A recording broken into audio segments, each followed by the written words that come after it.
"Oh God, we can't let them die trapped in there." The cry of a soldier echoed through the Mojave command room. Outside, black smoke rose from the collapsed ammo depot, the steel door sealing shut over more than a dozen young soldiers. Engineers stood helpless, their machines broken and useless. Amid the chaos, a silver-haired woman shot to her feet. Claire Donovan, the one long dismissed as nothing more than a desk security guard. In her hand, the cracked-face military watch still frozen at 2:17, its fracture gleaming beneath the yellow lights. The first sound was not a shout, but the blast of a breaching charge slamming back against the thick concrete wall. A flash of fire flared and died in an instant, leaving behind a swirl of smoke like a caged beast tearing at its bars. The narrow corridor of the Taliban compound in Helmand became a blind tunnel. The stench of gunpowder and hot metal filled the air, blending with the ragged breaths of the entire team. Claire Donovan, the SEAL known as the Breacher, didn't wait another second. She hurled herself forward, shoulder braced against the ballistic shield, boots hammering the cement floor. Her gray eyes were tight as steel wire, unblinking because she knew if she looked away for even a moment, the team behind her could vanish into the chaos. Behind Claire, rifles angled outward, muzzles peeking over her shoulder and around the shield. Teammates pressed in close, step for step, pushing deeper into the swirl of smoke and flame. The whole world had collapsed to less than 2 meters of corridor, every stride a gamble that the next inch might hide the final trap. Then it happened.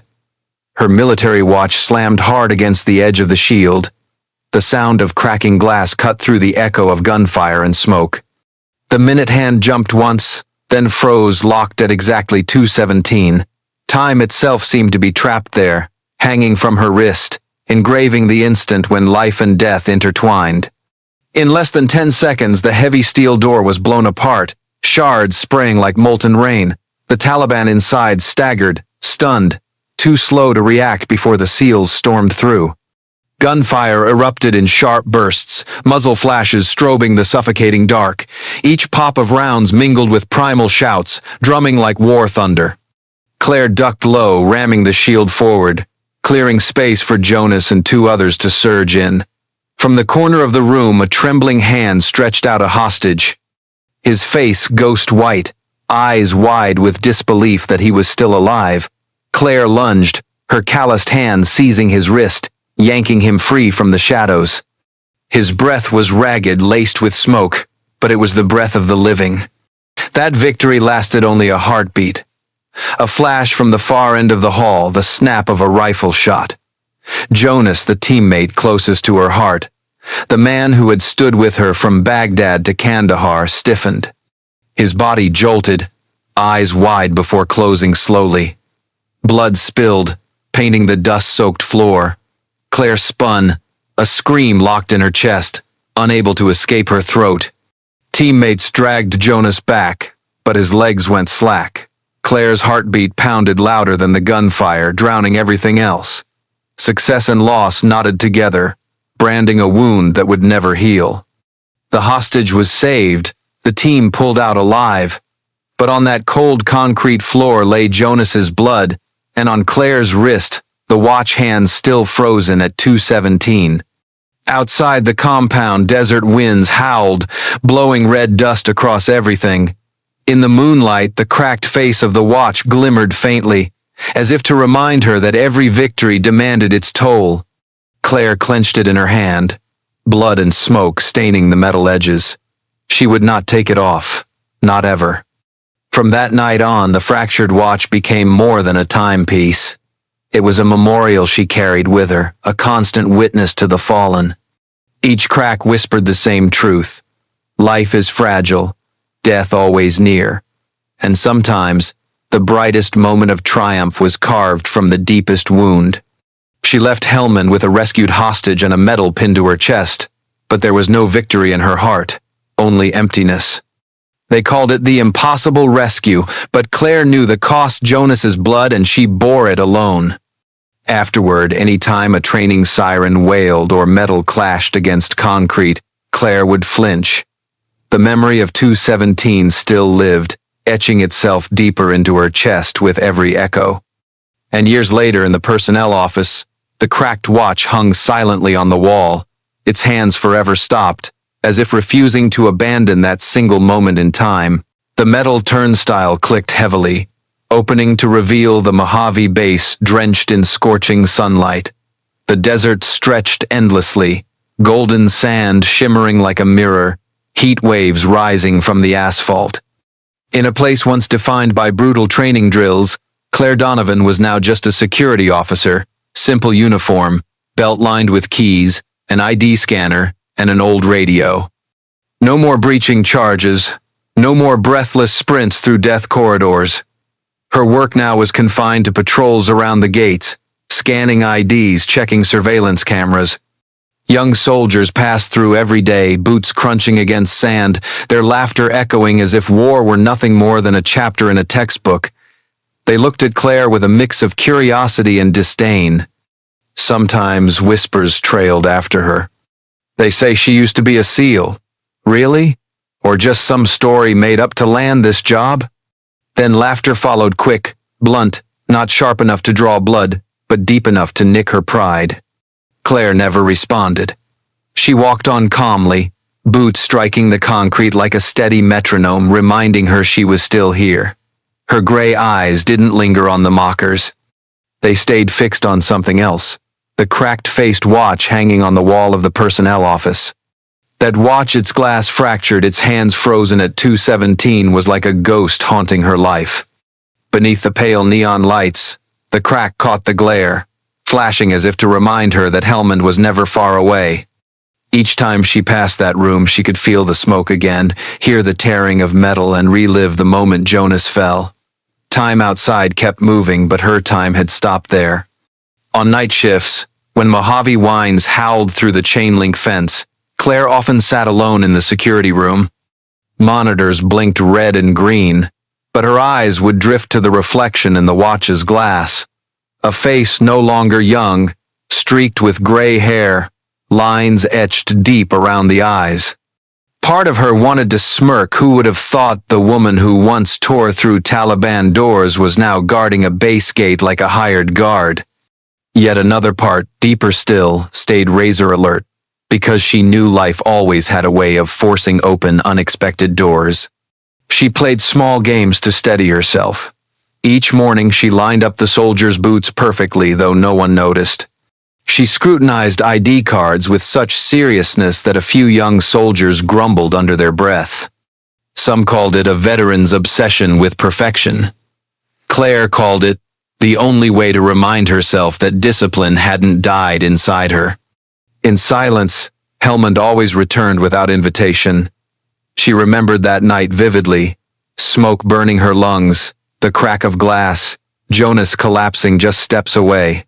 Memories clung to her like desert dust. No matter how much she wiped, they never disappeared. But instead of letting them crush her, Claire learned to live alongside them. Because one truth remained. Time could take youth, strip away glory, but it could never erase the responsibility she owed to those who never came back. In the mess hall, some young soldiers still joked, if she really was SEAL, why is she just a guard now? Claire heard every word, but she didn't answer. Instead, she tugged her sleeve up, staring at the broken military watch on her wrist. A flicker of bitterness crossed her, with just a touch of dark humor. Maybe her life was like that watch, stuck at 1 hour, forever caught in memory. Once, Miller, a newly assigned officer, passed by the personnel office. He saw Claire sitting motionless, eyes locked on the wall clock. When he asked without thinking, "What are you thinking about?" Claire only smiled faintly, replying with half a sentence. 217, when everything changed. Miller didn't understand, but something shifted in his gaze. Maybe for the first time, he realized she was more than a washed-up security guard. The Mojave afternoon blazed, hot winds driving sand through every crack in the doors. Claire walked along the fence line, eyes sweeping across the desert as if searching for an unseen enemy.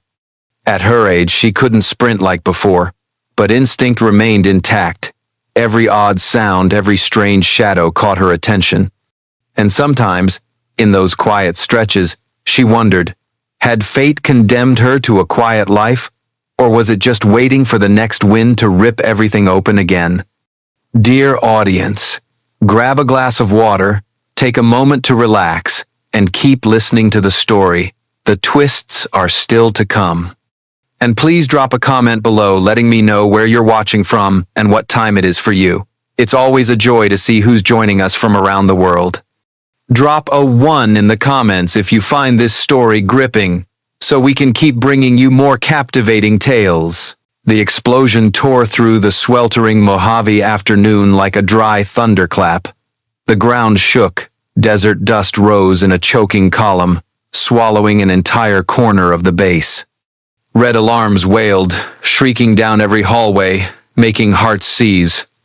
From afar, a plume of black smoke climbed high, marking the place no one wanted to imagine, the ammunition depot. A group of young soldiers was trapped inside. The steel door, thick and weighing tons, had warped from the blast. It clamped shut like a giant iron fist, swallowing every life still caught within. Faint pounding and muffled cries bled through, tangled with the roar of fire eating into the walls. Engineers rushed forward, cutting torches sparked, showers of light scattering like unwanted fireworks. But the steel glowed red-hot, immovable. Sweat poured from foreheads, strong hands trembling with despair. Time cut away like a knife. Heat from the fire spread steadily, threatening to trigger a chain reaction, an explosion that could turn the entire base into an inferno. In the command room, the air turned heavy. The commanding officer barked into the radio, then fell silent when nothing worked. Security monitors showed only a seething mass of red smoke consuming the depot wing. The base seemed to hold its breath. Young soldiers clung to each other, some whispering prayers. Then, a figure stepped forward. No fanfare, no orders shouted, just a quiet presence. Silver-streaked hair, a plain uniform, and eyes that burned like sharpened steel. Claire Donovan. The woman who for months had been dismissed as a desk-bound security relic now walked straight into the storm. No one summoned her, but dozens of eyes tracked her every move. She didn't run, didn't rush. Her steps were steady, as though every footfall was measured. Claire passed the engineers slumped by their useless cutters and knelt before the warped steel door. Her calloused hand pressed against the burning surface, feeling the vibrations beneath. Her gray eyes narrowed, as if listening to the breath of a beast ready to explode. For a moment she was back in Helmand narrow corridors, choking smoke, a Taliban steel door blocking the way. Then she had been a breacher, the one who set charges, gambling with lives every time. In Helmand, she had carved a path under gunfire. In Mojave, another door now loomed, but the silence and fragile lives behind it were the same. Claire lifted her head, her gaze sharp. In the command room, a few officers muttered, "No way. What's she doing?" No one dared to stop her. They saw in her what machines and procedures never had: the survival instinct of someone who had lived where death stalked every breath. She crouched lower, pulling a piece of chalk from her pocket, sketching quick lines across the steel. Engineers exchanged startled looks. These weren't random marks, they mapped stress points, weak spots where force could pry open and escape. It was the same as SEAL training, where breachers learned to read doors like doctors reading x-rays. Miller, the young officer who once mocked her, froze in the corner. He had never seen such intensity. Claire muttered silently, calculating the heartbeat of steel, the flow of fire, the seconds left to act. "Bring the hydraulic press," she ordered. Her voice wasn't loud, but it cut through the noise, low, firm, undeniable. Soldiers scrambled to haul over the heavy hydraulic jack, usually reserved for lifting tanks. Claire pointed precisely to the mark she had drawn. The gauge needle shuddered as the machine engaged. The steel groaned, shrieking in protest. The room held its breath. From inside, pounding grew frantic. The trapped soldiers were still alive, still fighting. Claire bit down hard, sweat rolling off her chin. She knew one mistake, one wrong placement, and the pressure could blow the depot sky high. But instinct, the same that had saved her in Baghdad nights, told her hesitation wasn't an option. A sharp crack split the air. The steel fissured, smoke and light bursting through. The command room erupted, young officers nearly sobbing with relief. Claire didn't pause. She signaled more pressure, more torque, until the monstrous door gave way, opening just wide enough for bodies to slip through. One by one, soldiers staggered out, faces blackened, eyes red but alive. Coughs and gasps filled the air, followed by cheers breaking like surf. Claire stayed by the door, her hands trembling against the hot metal. In her mind, the wall clock in personnel flickered 2:17. But this time, the frozen hands seemed to stir, as if breathing again. The second hand on a young soldier's wristwatch trembled forward, ticking down. Less than 15 minutes remained before the heat inside the depot would be enough to ignite the entire row of artillery shells. Thick smoke filled the air, metal groaned with sharp cracks, warning that the structure was on the verge of collapse. Claire knelt directly before the warped steel door. Her knees burned against the scorching ground, but she didn't flinch. Calloused fingers traced the charred seams, reading each faint vibration. Her ears strained, catching the hiss of air slipping through narrow fractures. It wasn't just the sound of fire, it was the last breath of a structure on the edge of surrender. "Rescue kit," she signaled, her voice low and clipped. No explanations were needed. A few soldiers dashed off and returned, dragging heavy metal cases. Claire flipped them open, her eyes darting. Plastic explosives, electric detonators, pressure gauges, shock locators. Every item laid out on the ground dragged her mind back to Helmand, where she had once used the same tools to tear open the door of death at precisely 2:17. Her hand began tapping lightly against the steel frame, each strike a test.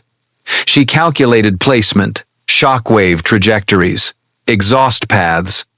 No time for formulas, everything ran on instinct and experience. The same instincts that had once pulled her and her team out of a Taliban corridor alive. Miller stood frozen behind her, heart pounding. He didn't dare interrupt. The woman he had once mocked as a dusty librarian was now performing work that had made seasoned engineers step aside. He saw in her movements an icy precision, every gesture honed by repetition. Yet he also saw something in her eyes. Old pain, a memory so sharp not even fire or TNT could erase it. Claire lifted a block of C4, pressing it carefully along the twisted seam. Sweat rolled down her temples, smearing with soot into dark streaks across her face. She cut wires cleanly, twisting each connection with practiced hands. Each movement echoed memories. Jonas, collapsing in Helmand, the watch freezing at 2:17. The smoke then, the smoke now, they felt the same. A young officer blurted a nervous question, but Claire silenced him with a raised hand. She closed her eyes for a moment, making sure her choice wasn't only math but instinct. She knew explosives had no margin for error. One wrong calculation, and the soldiers inside would be reduced to ash. Miller leaned in, whispering just loud enough for others to hear. "She's wagering the whole base." No one objected. In that moment, they all knew there was no other option. Claire tested the circuit. A small light blinked green, confirming the charge. She waved the others back, but stayed kneeling before the door. Her gaze tracked every length of wire, every flicker of the LED. Her heartbeat slowed, steady, syncing with the countdown to detonation. Helmand roared back in her memory, suffocating. Jonas falling, blood spraying, the scream locked in her chest, the watch forever stuck at 2:17. Claire's lips pressed tight, her hand trembling, then tightening. Not this time, she swore to herself. The waiting stretched like hours. Wind howled, fire hissed, hearts pounded. Claire pressed the trigger. A sharp crack split the air, not thunder, but a surgeon's scalpel. Pressure hit the weak point. The steel shuddered, then split open in a clean surgical line. Smoke burst outward, red firelight spilling through. The rescue team surged forward, forcing the gap wider. Coughing and hacking, young soldiers stumbled out, faces blackened but breathing. Claire rose, her hands still shaking, chest heaving hard. Firelight danced across her face, revealing a mixture of anguish and release. Miller stepped forward, lips parting as if to speak, but stopped. He understood this victory wasn't just about saving lives. For Claire, it was bargaining with ghosts. In the distance, alarms still wailed, flames still raged.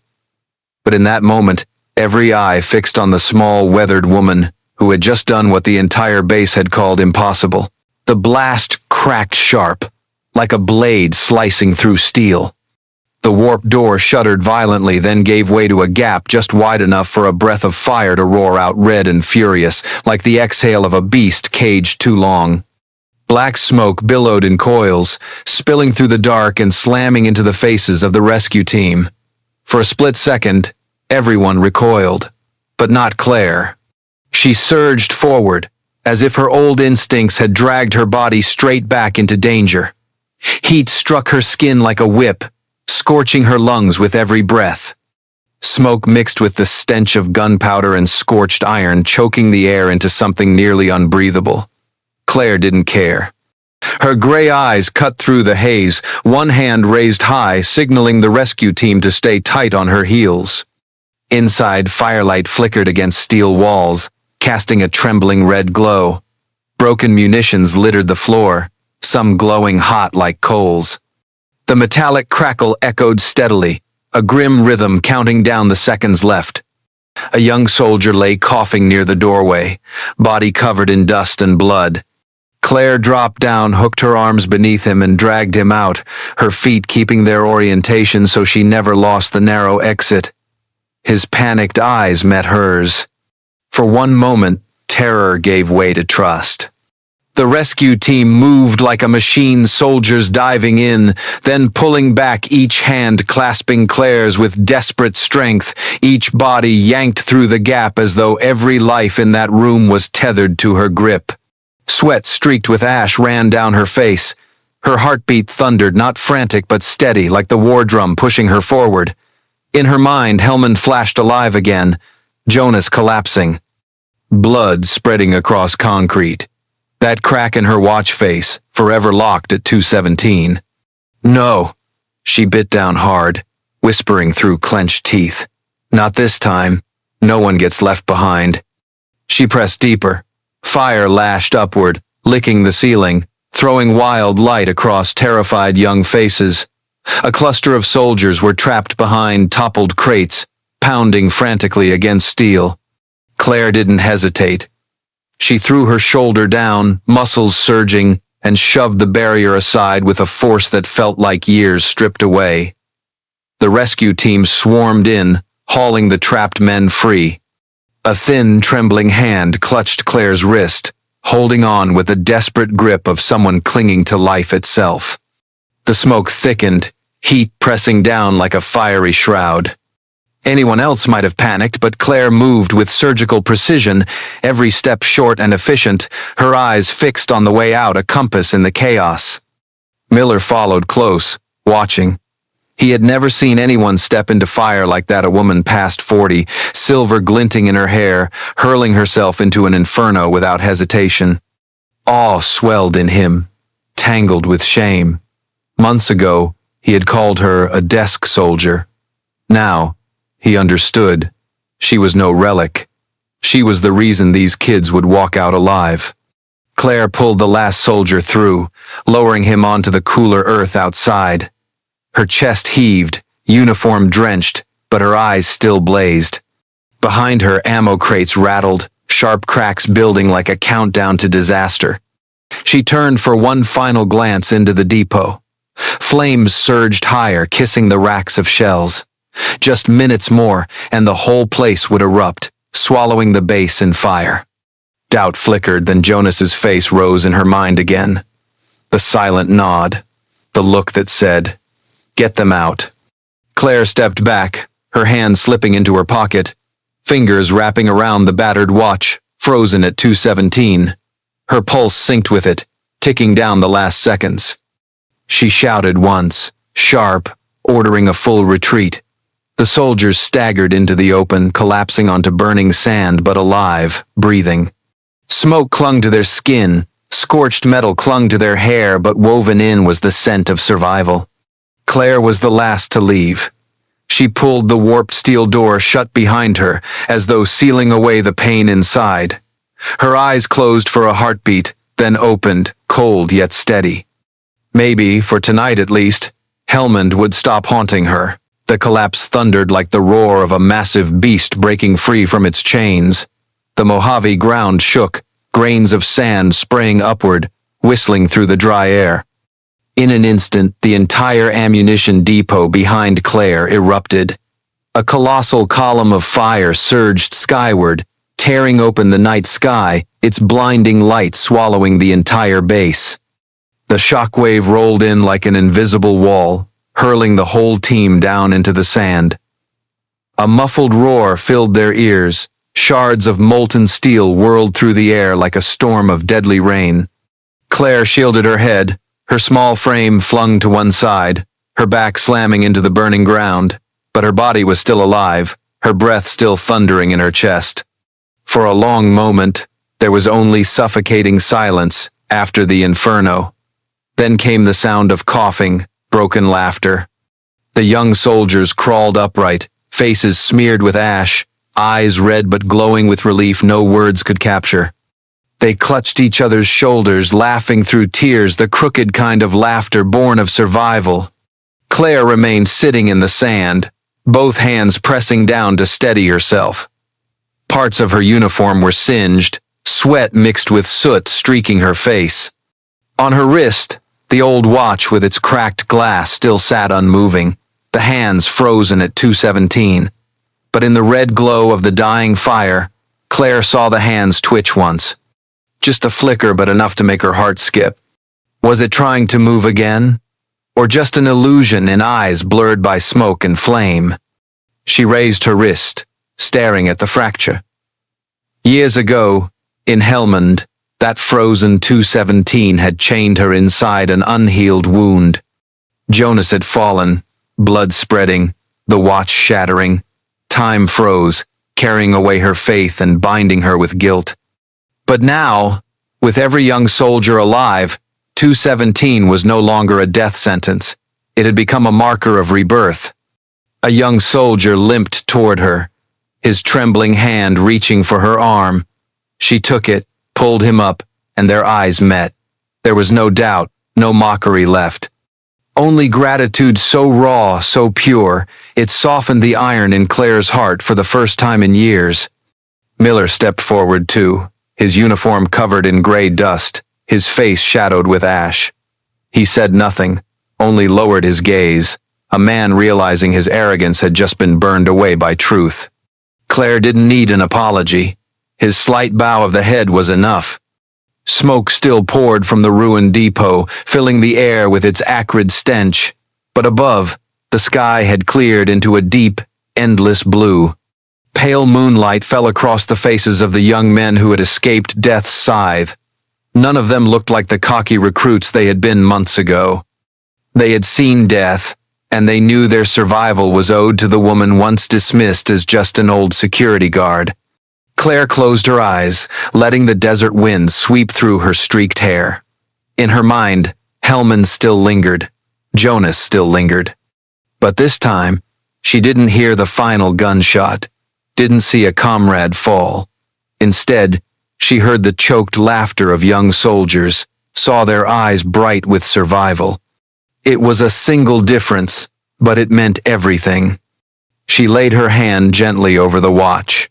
Even if its hands never moved past 2:17, she knew time was no longer locked in the past. Tonight had broken it open, in its own way, through this rescue. With the air still thick with smoke, Claire pushed herself to her feet. Her legs trembled with exhaustion, but she stood firm. Each step she left in the searing sand was no longer a trail of guilt, but a mark of redemption. Miller exhaled hard, then turned to the younger soldiers, his voice hoarse but steady. "Look at her. That's a seal."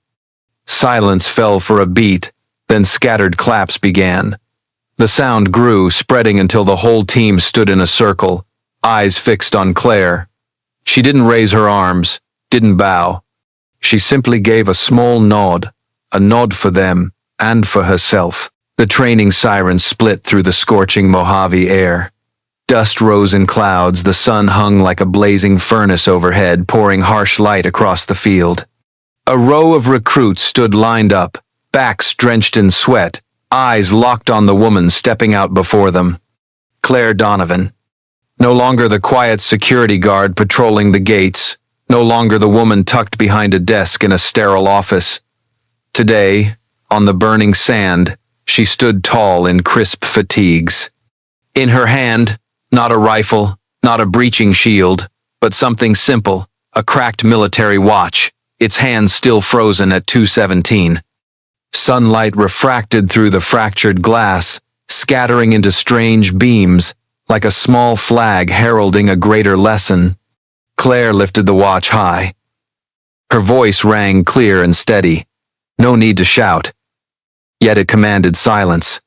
Steel doors don't care if you're a rookie or a veteran. They only care if you know how to open them. The young faces, still carrying the cocky edge of inexperience, suddenly grew solemn. No laughter, no whispers of mockery. Every eye was fixed on Claire, the same woman they had once dismissed as a shadow, now standing there with the presence of a master. Miller stood beside her, arms folded, his gaze bright with respect.